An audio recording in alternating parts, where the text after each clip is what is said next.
سلام و درود به همه هموطنان در هر جایی که هستید. من این ویدیو رو امروز با یک وضعیت متفاوتی ضبط میکنم، همزمان دارم لایو اینستاگرامی هم میفرستم. بحث بر سر اینه که فردا مذاکرات هسته‌ای در عمان شروع میشه، سوم دورش هست. در ضمن من فردا روز از استکهلم با شما صحبت میکنم. ظاهرا طرفین توافق کردن از بعد مذاکرات در تهران و مسقط و در آمریکا انجام بشه. مجموع سیگنال هایی که داره میاد حاکی از اینه که تعداد کسانی که معتقد هستن که سیگنال های توافق زیاد هست، تعدادشون خیلی بیشتر از کسانی هست که میگن که طرفین به مشکل برخوردن یا احتمالاً قرار نیست که توافقی صورت بگیره.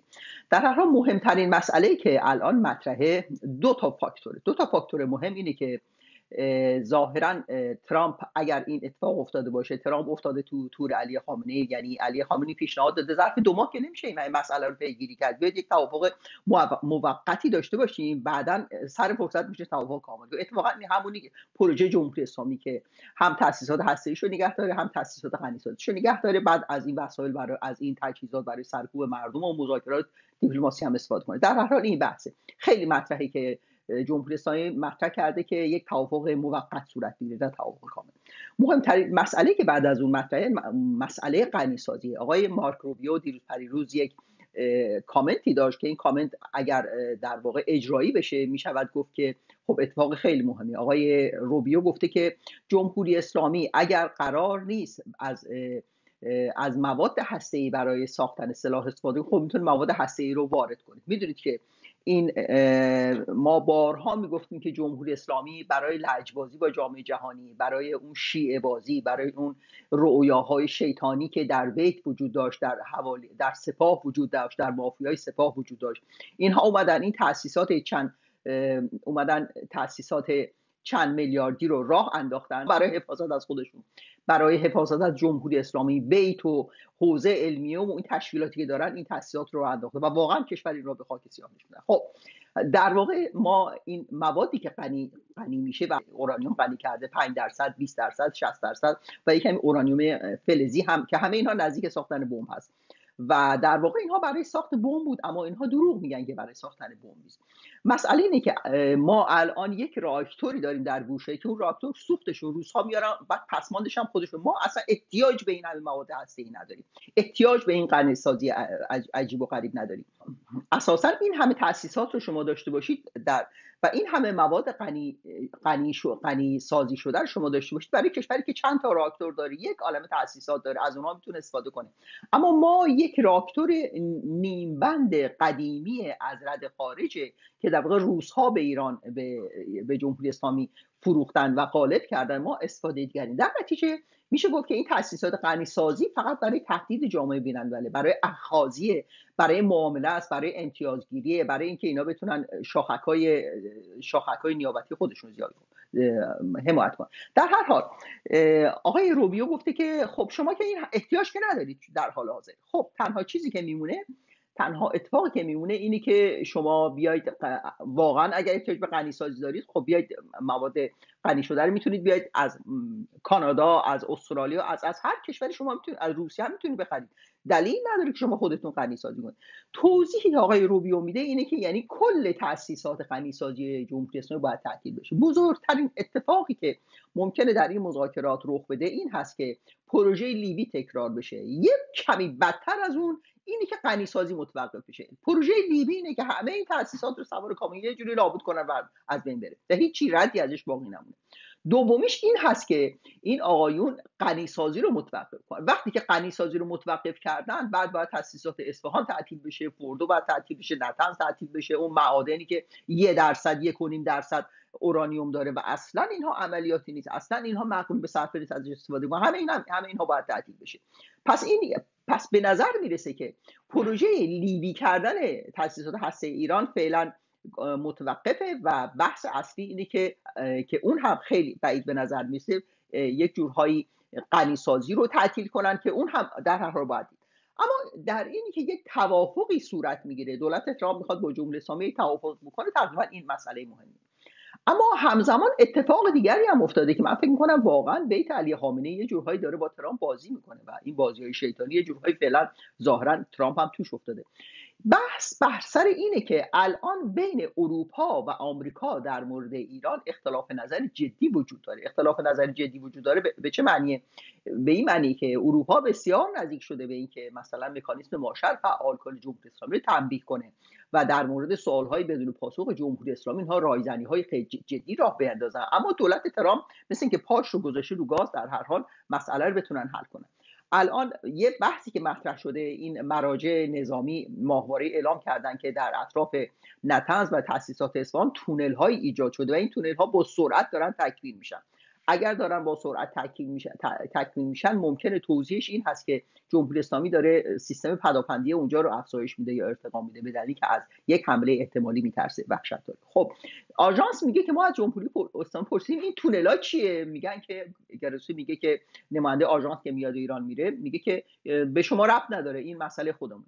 خب جمهوری اسلامی هم داره وقت کشی میکنه، هم داره تأسیسات هسته‌ایش رو همزمان با مذاکرات با تیم ترامپ داره گسترش میده و هم به نظر میاد که تیم ترامپ از همین وضعیتی که هست باش توافق داره. البته من این رو بگم، پرانتز رو باز کنم که یک طیف دیگری وجود داره که اون طیف میگوین که تیم ترامپ داره با جمهوری اسلامی بازی میکنه. زودی مشخص میشه که درون مذاکرات چیه. این جبهه مذاکرات که مذاکرات فنی و دیپلماسی همزمان قراره فردا در عمان جریان پیدا کنه، به زودی مشخص میشه که چه اتفاقی داره بیفته.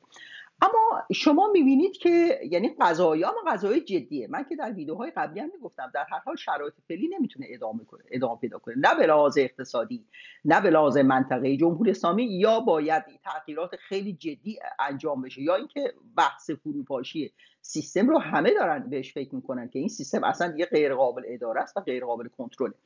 یک دلیلی که شما میبینید که علی خامنه‌ای میاد و بحث صلح امام حسن رو مطرح میکنه و میگه که امام حسن صلح با معاویه کرد، یه جورهایی داره میگه اگر ما صلح کردیم، اگر غنیسازی رو گذاشتیم کنار، اگر دست از فعالیت‌های هسته‌ای کشیدیم، شما مثلا نگران نباشید یا رضایت بدید. علی خامنه‌ای که در واقع کشور رو برای این تأسیسات هسته‌ای به این وضعیت انداخت و واقعا کشور رو به خاک سیاه نشون، میگه که اگر یه مشکلاتی بوده باید رسیدگی کنیم. یکی بعض کوتاهی هایی شده، بعضیا دهن لقی کردن، بعضیا کمک نکردن، اعتراض کردن های بی خودی ما، صبر نکردن، تحلیل غلط، همه اینا تاثیر میذاره روی مسائل. یعنی لطفا ساکت باشید، کسی انتقاد نکنه، کسی هیچ نگه تا ما کار خودمون رو انجام بدیم. خب این توافق رو میشد 5 سال پیش، 10 سال پیش، 15 سال پیش انجام داد. این کوتاه اومدن ها رو میشد قبلا انجام داد، نه اینکه ما نزدیک 2000 میلیارد دلار خسارت به کشور وارد بشه، بعد عدم النفع و تحریم های بسیار وحشتناکی به کشور وارد شده و این وضعیت و میگن که حتی صدها میلیارد دلار عدم النفع سرمایه گذاری نکردن جمهوری اسلامی در حوزه نفت و گاز ایجاد شده. همون که شما الان میبینید که عراقی ها دارن حوزه های مشترک رو خالی میکنن یا قطری ها دارن چندین برابر ما از پارس جنوبی گاز برداشت میکنن. خب این نشون میده که میگه عدم النفع همینه دیگه. جمهوری اسلامی، کشور ایران نمیتواند از تاسیسات گاز زیاد استفاده کنه چون سرمایه گذاری میخواد و تکنولوژیش رو هم نداره. خب اینی که علی خامنه‌ای میاد میگه که بحث صلح امام حسن رو مطرح میکنه، معلومه که یه بحث جدی وجود داره و این آقایون میخوان یک دورهایی هواداران خودش رو قانع کنن. اما یه چیز دیگری هم هست و اون اینه که روحانی داره افشاگری میکنه. یک روحانی چند تا افشاگری کرد که خیلی جالبه. یکی این گفته بود که در مذاکرات قبلی در امضای برجام قرار بود بعضی از قسمت‌ها رو با دبیر شورای امنیت ملی هماهنگ کنیم و این آقای شمخانی رو هر موقع بهش زنگ می‌زدیم در حساس ترین مذاکرات تلفنش جواب نمیداد، که نشون میده که واقعا این سیستم با همدیگه درگیره و همین که واقعا باندهای از اینها نمیخوان مذاکرات به جایی برسه و نمیخوان توافقی صورت بگیره. یا روحانی میگه که در قسمت‌های نهایی ما قرار بود توافق کنیم در دوران حسن روحانی، میگه که بعد دیدیم خیلی مشکله، بعد فکر کردیم حالا اشکال نداره بذارید دولت بعدی امضا کنه. اما این تحریم ها و این وضعیت به وجود نیامد. گفت که ما کوتاه اومدیم تا دولت بعدی که رئیسی است امضا کنه، اما نه تنها امضا نشد بلکه اوضاع بدتر. البته اتفاقهای دیگری هم افتاده که نشون میده که یک جورهای این مذاکرات داره وبال گردن جمهوری اسلامی میشه. چطوری وبال گردن جمهوری اسلامی میشه؟ چند تا اتفاق افتاده که شما متوجه میشید که قضایا به صورت عادی پیش نمیره و جمهوری اسلامی یک جورهایی اگر توافق کنه و اگر توافق نکنه، هم توی قبلا خدمت میکنه، بحرانی سر جای خودشه. الان برای اینکه فضای جامعه رو این آیون متشنج نگه دارن تا بتونن کنترل کنن، بتونن سرکوب کنن، کار اطلاعاتی امنیتی کنن، جمعیت رو، خیابون ها رو، کوچه ها رو کنترل کنن، اینا اومدن دسته های عزاداری امام صادق راه انداختن. این دسته های عزاداری و این روزهای عزاداری که اینها راه میندازن، خب به لحاظ امنیتی خیلی مسئله مهمیه. اینها میان کاری که میکنن کشور رو تعطیل میکنن. مثلا برای دهه فاطمیه که واقعا خاتمی بنیانگذار این دهه‌های عزاداری بود که واقعا باید گفت خاتمی در این زمینه ضربه بسیار فرهنگی عظیمی به جامعه ایران زد که این دهه فاطمیه رو اعلام کرد و جامعه تعطیل میشه، همه مجبور عزاداری کنن و افراط و تفرید در دین واقعا بسیار زننده و مشمئز کننده است. اتفاق دیگری که افتاده، شما الان میبینید برای امام حسن، برای امام صادق هم اینا دارن عزاداری را میندازن، به زودی دهه را میندازن که این دهه بسیار مشمئز کننده است. خب این نشون میده که اینا کار امنیتی برای خودشون دارن برای قضایای آماده میکنن. بعد اتفاق دیگری که افتاده نشون میده که این آقای با همدیگه درگیر هم هستن و این درگیری کاملا جدی هم هست. شما میبینید که لایحه دو فوریتی میره مجلس برای اینکه ساعت‌های رسمی رو تغییر بدن و از نور آفتاب بیشتر بشه استفاده کرد. نیروگاه‌ها نمیتونن کار کنن، برق کمه، مسئله کمبود برق جبران بشه، اما مجلس به این رأی نمیده. تعدادی آخوند زبون نفهم عصر حجر و واقعا خطرناک در مجلس هستن و همچنین جبهه پایداری و طیفی که اونها هستن، اینها مخالف هستن. در نتیجه این لایحه رأی نیاورد. خب این اتفاق مهمیه در شرایطی که همه دارن میگن کشور به زودی در تابستان با بحران جدی مواجه میشه، اما یه دفعه اینها ساعت نیروگاه ها رو، ساعت رسمی رو اگر تغییر بدن، میتونه مثلا در صرفه‌جویی برق به اندازه 1-2 تا نیروگاه برق صرفه‌جویی میشه، اما اینا مخالفت میکنن. حاکی از اینه که در سطوح بالا این آقایون درگیری های جدی دارن و بعدشون نمیاد و تلاش میکنن که این به غیر از اینی که جلوی توافق با آمریکا و تیم ترامپ رو بگیرن، این وسط اگر لازم شد مثلا تیم پزشکیان و این دولت ناکار و بسیار فشل رو هم بزنن. اینی که شما میبینید این وسط یه دفعه وزیر نیرو میاد میگه که ما قراره در از ماه آینده هفته یه روز برق کارخونه‌های صنعتی رو قطع کنیم، بعد هفته دوم 2 روز، هفته سوم 3 روز، بعد کلا برق این شهرک‌های صنعتی رو قطع کنیم. وقتی که این شهرک‌های صنعتی تعطیل میشن، خب ضربه بسیار بزرگی به اقتصاد کشور وارد میشه، اما این وزیر نیرو اصلا متوجه نیست چه اتفاقی افتاده و در واقع همونطوری که آقای مسعود پزشکیان نمیدونه چگونه است، چه میگذره در کشور، وزیر نیروش که دیگه از خودش هم بدتره. اما اتفاقای دیگه هم افتاده که نشون میده که با توافق و بی توافق اوضاع به شدت داره بحرانی میشه و این آقایون بیش از هر چیزی دارن خودشون رو برای سرکوب مردم و برای کنترل قضایا آماده میکنن.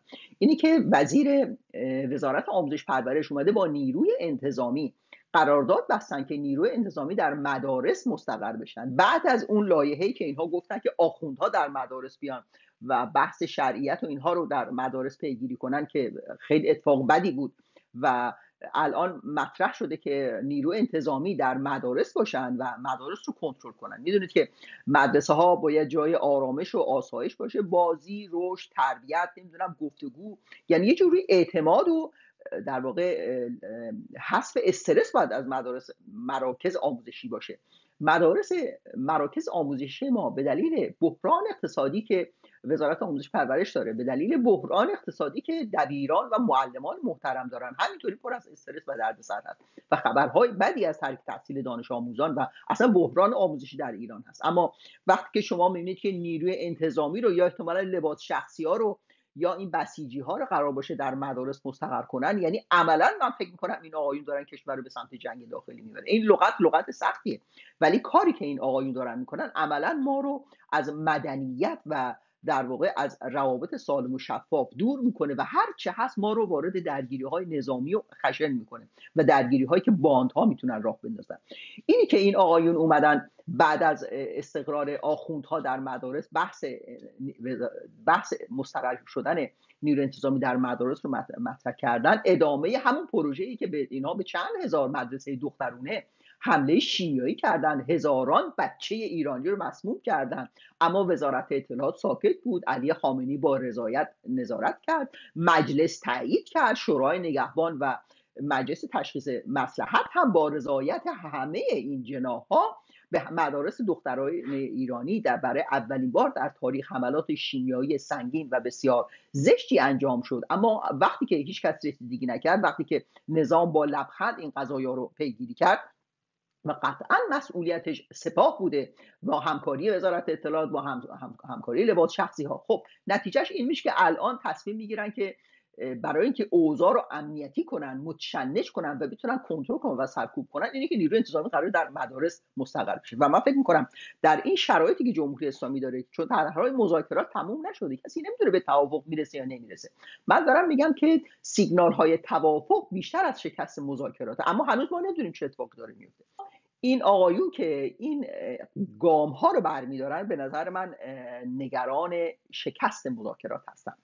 بعد در کنار شما میبینید اتفاقای دیگری میفته، مثلا واقعا طیفی هستن که اینها نمیخوان توافق صورت بگیره، یعنی درگیر هستن. وقتی یه پناهیان میاد میگه که حیف اگر ما مرگ بر آمریکا رو بذاریم کنار، یا مثلا یمنی ها چه آدمای خوبی هستن، چه اسلام خوبی دارن، اونو قرآن از ما بهتر میفهمن، برای اینکه تو نمازشون مرگ بر آمریکا میگن، اگر ما مرگ بر آمریکا نگیم شاید اصلا نمازمون قبول نباشه. خب این پارازیت ها و اینی که یا در صدا و سیما میان یه دفعه به ابوبکر توهین میشه و میان و امامان اهل تسنن رو حرفهای زشت و ناپسند میزنن، خب میتونه این خیلی عواقب داشته باشه. یک اتفاق دیگری هم افتاد که من فکر میکنم که واقعا اینی که ما الان متوجه میشیم که دولت پزشکیان عملا نه تنها لولی سرخرمن هست، نه تنها دولت پزشکیان یک جورهایی در واقع پرچم فیک هست و این دولت داره یه پوششی برای اون دولت اصلی در واقع جناح راست یا نظامی ها مافیا ایجاد میکنه. دولت پزشکیان داره پوشش برای سعیده جلیلی و جبهه پایداری ایجاد میکنه. اینی که اتفاقاتی که داره میفته، اصلا پزشکیان اصلا نه تنها در جریان نیست بلکه تحلیلی هم از قضایا نداره. اینی که شما میبینید اون خانم وزیره که میاد قراردادی با بابک زنجانی امضا میکنه مبنی بر اینکه 61,000 میلیارد تومان که معادل حدودای 1 میلیارد دلار میشه، با یک متهم قضایی، با بزرگترین دزد سابقه دار این کشور، اینها میان بزرگترین قرارداد میبندن، قرارداد برای اینکه مثلا این یه شرکت یا این هلدینگ بیا 32 تا هواپیما، 50,000 تا تاکسی برقی، 620 تا واگن قطار یا 1000 تا کامیون رو وارد کشور بکنه. این قرارداد رو چرا به بابک زنجانی دارن؟ ما بخش خصوصی داریم که مال سپاه نیست، بخش خصوصی داریم که مال آستان قدس نیست، مال نمیدونم دفتر خامنه‌ای نیست، ستاد جای فرمان امام هست. ما هنوز بخش خصوصی داریم که از بین نرفته. در این مناقصه ها میتونن شرکت کنن، میتونن خیلی کارها انجام بدن، به شرطی که بذارن نفس بکشن، به شرطی که از اونها رانت نخوان، از اونها پرسنت نخوان. مثل کسانی که من شنیدم، بارها شنیدم، کسانی از خارج از کشور اومدن مثلا میخوان در مخابرات ایران سرمایه گذاری کنن، کانال‌های تلویزیونی راه بندازن، بعد بهشون میگن که همه کارا رو ما انجام میدیم، لایحه مجلس و مصوبه مجلس هم میگیریم، فقط یه چیزی هست، 52% سهم ما هیچ کاری نکرده و 47% سهم شما. بعد اونایی که اومدن میخوان سرمایه گذاری کنن میگن که هنوز هیچی نشده، اینها میخوان بیش از نصف سرمایه‌های ما رو صاحب بشن. بگم ما دیوانه هستیم سرمایه هامون رو بیاریم اینجا. حالا در هر حال اینی که میبینید که یه دفعه از توی کشوی این آقایون، از توی بایگاهیشون، بابک زنجانی با قرارداد 61,000 میلیارد تومانی داره خودشون نشون میده. به غیر از اینکه واقعا باید گفت که چه فاجعه دولت پزشکیان که وزیرش میتونه چنین قراردادی رو با یک دزد ببنده، و از سوی دیگری هم میشه فهمید که این آقایون پشت پرده، مافیای سپاه، مافیای بیت، دارن خودشون رو آماده میکنن برای احتمالاً آزاد شدن بخشی از سرمایه های ایران. دارن خودشون آماده میکنن اگر تحریم ها یک کمی آروم شد، یک کمی تحریم ها حذف شد، پولی که میاد اینا از حالا شروع کردن برای اون پول در واقع یک جورهایی هزینه ایجاد کردن. همه این مجموعه که نگاه میکنید متوجه میشیم که واقعا همینی که من خدمتتون گفتم، واقعا معلوم نیست که این مذاکرات به نتیجه برسه یا به نتیجه نرسه. این آقایون میتوانن اوضاع رو کنترل کنن. وقتی که من امروز شنیدم که 1 کیلو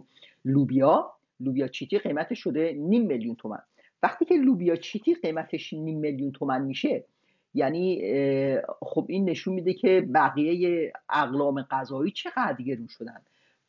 میشود چقدر برپس که پول هم تو این کشور وارد شود، چقدر طول میکشه تا مثلا بشه روی قیمت کالاها اثر گذاشت، یا واقعا این تلاش بسیار مهم و سنگینی که احتمالا کسی بتونه اون باندهایی که روی قیمت ارز و طلا و تأثیر میگذارن، هدایت میکنن، میخرن، میفروشن و بازار رو کنترل میکنن و اقتصاد کشور تو دستشونه، که البته میگم همین رو بس مافیا هستن، تأثیر گذاشتن روی این سیستم خب بسیار مشکله. و اینی که واقعا این سیستم بتونه تا آخر ادامه ده، همین وضعیت اغتشاش و کیاس رو چند سال دیگه هم ادامه بدن، به نظر من این خیلی قابل قبول نیست، خیلی قابل پذیرش نیست.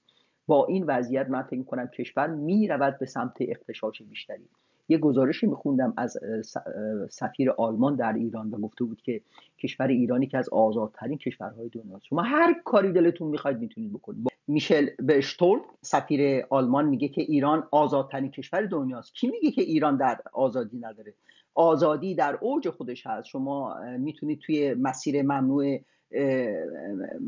که فقط آمبولانس ها و نیروی انتظامی اجازه تردد دارن، شما پول بدید میتونید از اونجا عبور کنید. آلودگی هوا خیلی زیاده اما شما هر کاری دلتون خواست میتونید انجام بدید. بعد میگه که هر کس هر شغلی داره، هر کاری دلش میخواست میتونه انجام بده، بدون گوشت اینها آبگوشت درست میکنن. بعد میگه سپرده های مردم رو بالا میکشن، بین صاحبخانه و مستاجر همیشه جنگ و دعوا هست. کارمندان دولت هر موقع دلشون میخواد میان و ساعت 10 صبح صبحانه میخورن. کارفرما هر موقع دلش خواست میتونه مردم رو از کار بیرون کنه. مسئولین هم که اصلا پاسخگو نیستن برای رسیدن به یک پست و مقام در کشور ما. شما باید خیلی تجربه داشته باشید، اما در ایران وقتی که شما رو سفارشتون میکنن همه چیز برای شما امکان پذیره. و این نشون میده که در واقع این آقایون جمهوری اسلامی که امروز راهپیمایی امام جعفر صادق راه انداختن و من فکر میکنم یک روز واقعا مردم با روحانیون تصفیه حساب میکنن به خاطر این راهپیمایی های 40 این سرمایه کشور از بین رفت، به خاطر این دهه فاطمیه که واقعا مردم رو منزجر کردن از دین و تبلیغات مذهبی و اینکه و این راه انداختن فرصت طلبی های مذهبی امنیتی که امروز دارن انجام میدن و راهپیمایی های بزرگداشت امام جعفر صادق. 10 روز هم میخوان برای امام جعفر صادق عزاداری بگیرن. کم مردم عزاداری دارن، میخوان به عزاداری های مردم اضافه کنن برای اینکه اینها حساب کتاب داره و میخوان این عزاداری ها رو راه بیاندازن برای اینکه احتمالاً اعتراضات مردم رو سرنگون کنن. امیدوارم که اوضاع به سامان بشه. به نظر میرسه که جمهوری اسلامی چه بتونه توافق کنه و چه توافق نکنه، در هر حال اداره کشور برای اون بسیار مشکل. این ویدیوها رو لطفاً پخش کنید و امیدوارم که در آینده نزدیک بیشتر از ویدیوهای تولید کرد از خبرهای بسیار خوب موفق باشید.